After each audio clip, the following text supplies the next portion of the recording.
Good morning, Philippines! So, welcome sa ako ang mini vlog for today's. So, for today's video, mga ka-vlog, at bago tayo papasok sa ating trabaho, so tingnan muna natin dito sa ating gardening kung may haharbisin tayo na banana.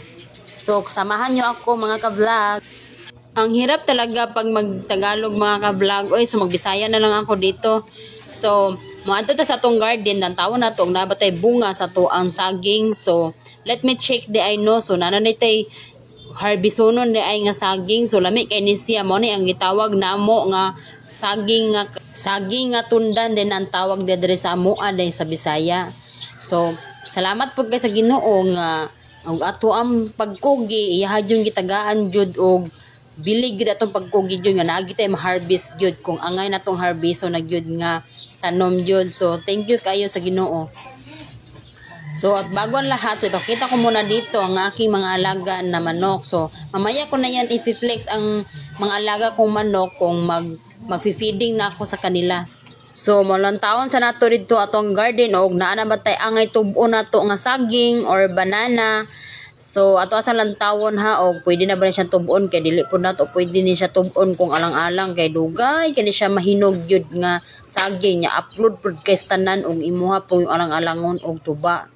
Dili man guna siya dapat gyud alang-alangon ng saging nga gyud og kanang tuba kung lingod pa siya dili pa gyud siya pabuton gyud nimo siya nga mugulang gyud siya kay lami man gud siya og tamis siya kung imuha siyang pa gulangon o maayo sa iyahang punuan. So kana siya gulang naman kay sana na siya so pwede na nato na siyang tubon.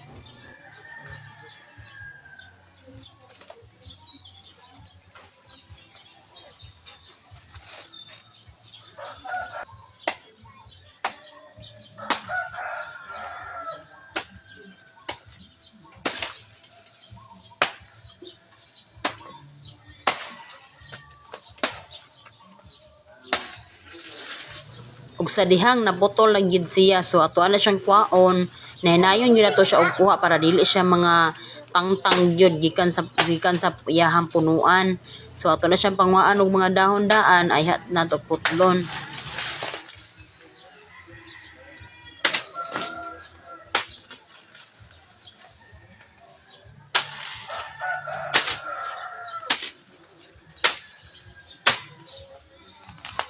Og atoan na gyud siyang nakuha so mao lang gina siya so upat ra gyud siya kasipi. And now so anhin na kita diri ma-flex na gyud nato ni ato ang mga alaga nga manok. So first on things di I know before ta mag duty so ato siya gining mga panglawgan ning mga alaga nato so perti na ginin lang daghanag yun ni mga manukan ni. Ingon man gud nila good nga kani kuno mga trabaho kuno nga magbuhi kuno og manok para daw ni sa mga lalaki. No. Pwede pod ang mga babae mubuhi pod og manok no. So lalaki ra day pwede no. Pwede man pod ang kuan babae. So mao na gina nagbuhi na jud ko ana. Og ato sa ni silang panglawgan kay para mabusog na ni sila para di na ni sila manlaka og lagyo. So ako sana pakanon sila mga ka-vlog. Kita mga babae manggid ta. So ingon nila mga babae kuno dili pwede magbuhi og mga manok.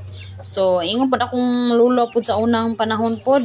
Mas maayo kuno mabuhi kuno ang babae kuno og mga kuan manok o mga dali ra daw kuno mabuhian og mga hayop or mga alaga kuno ang mga babae kuno compare kuno sa mga lalaki. So ingon pud sa kuang lulo pud sa unang panahon nga ang mga babae kuno mas nindot kuno maoy patamnon og mga saging o kanang mga bulak kay dali kuno sila mabuhian. Kung ang lalaki kuno dili kuno kay dali ra kuno mga matay kuno ang mga tanom. So mao na ang mga babae sa una nila kinangga gyud nila ng mga babae.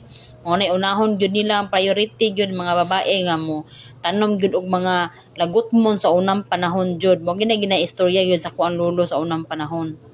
Naapa man gyud ni akong lolo no 85 anyos naman gyud ni akong lolo mayong gidataon ako ni akong lolo nga sus kami sa unang panahon mo tabang gyud mi sa ginikanan mo sayo mi og mata kami maglungag para inagkasidlak sa adlaw kuno nga alas 5 na sa buntag sus tuana na sila padulong na sila sa ilahang uma bitaw gyud pod no ang mga sa naunang tao gyud sa unang panahon no mga lagsig taon kay sanan sila mga trabahante kis tanan, dili gyud pwede gyud yung masige puyo gyud. Mao po na akong lulo pod karon.